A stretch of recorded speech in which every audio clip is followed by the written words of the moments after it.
Okay, so we're 1 year old, and I thought this would be a good place to kick off. This village pub here in Tregarth is pretty much where it all started for us. We had our first group team meet here where all the team members met each other for the first time in here, and it was also the scene of our first investigation, which I must say was an interesting investigation. We had some very good voices caught on the recording equipment. We had bangs that we couldn't explain. A team member became ill, and we suffered multiple audio and visual recording failures, which to this day we've still not been able to explain. So anyway, 12 months on, along came COVID, the pub's closed. We've not been able to finish that investigation. Will we get back in there? We'll have to wait and see. Hopefully we will. So there you have it, that little pub in Tregarth, where we started 12 months ago.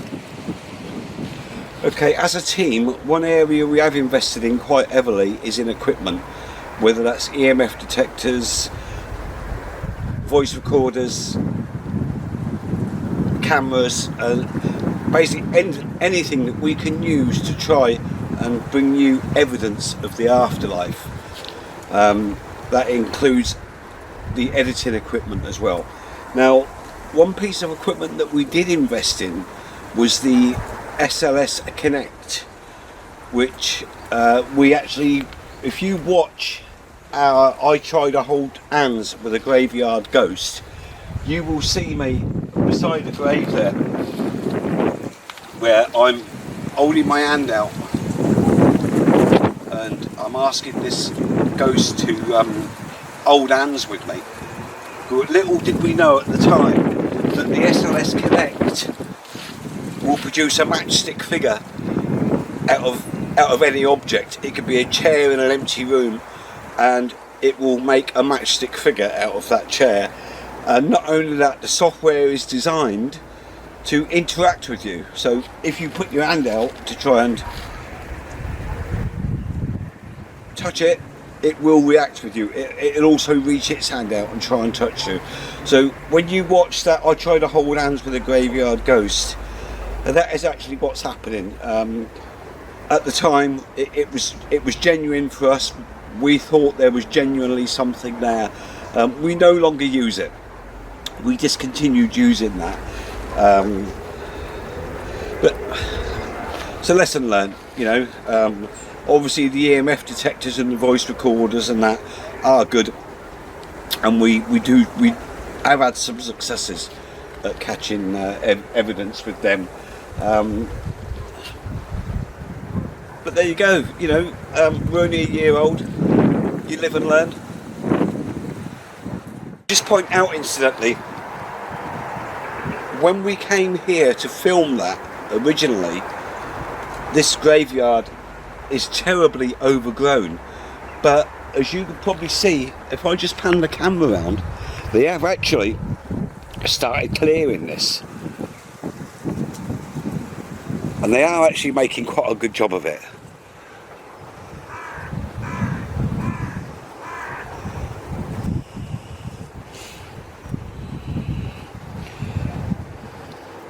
In fact, they've made such a good job of it that I can't work out exactly where we were when we filmed that I Tried to Hold Hands with a Graveyard Ghost.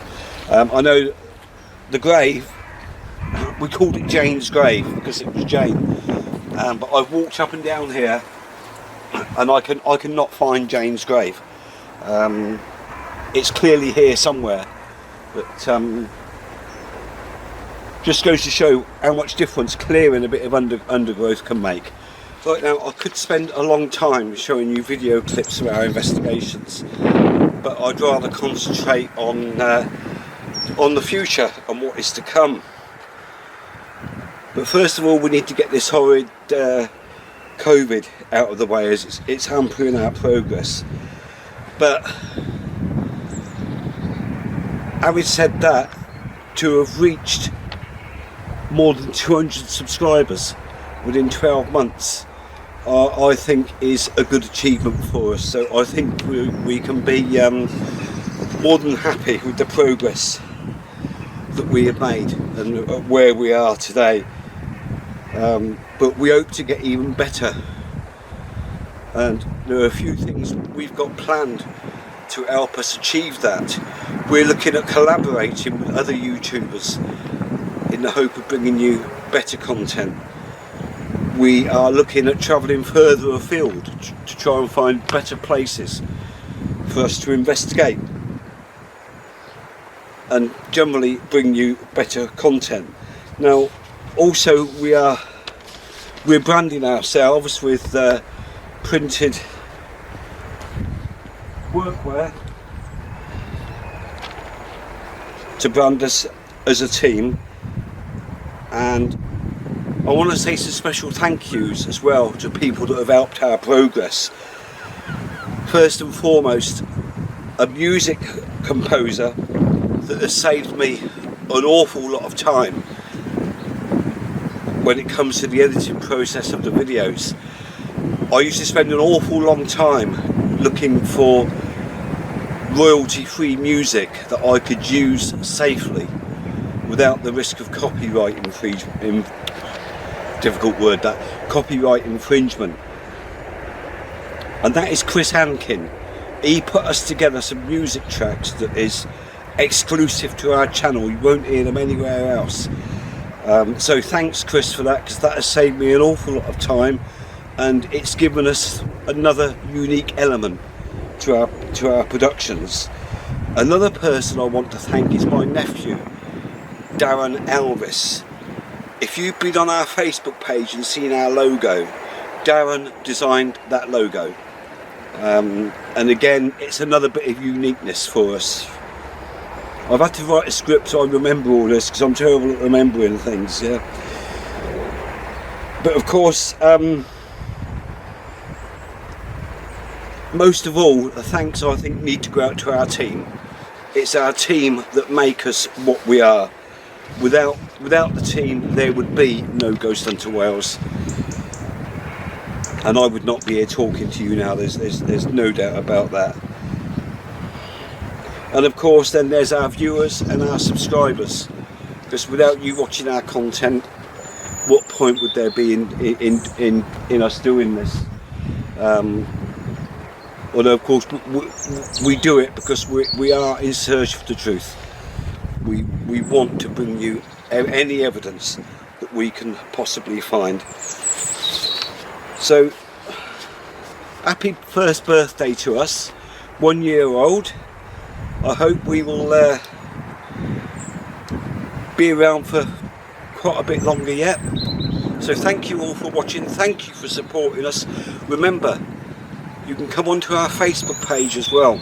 We would love to see you on our Facebook page, where you can communicate with us much easier. So thanks for watching our first birthday. Happy birthday to us. Thanks to the team and everybody else. Thank you for your support. Thank you.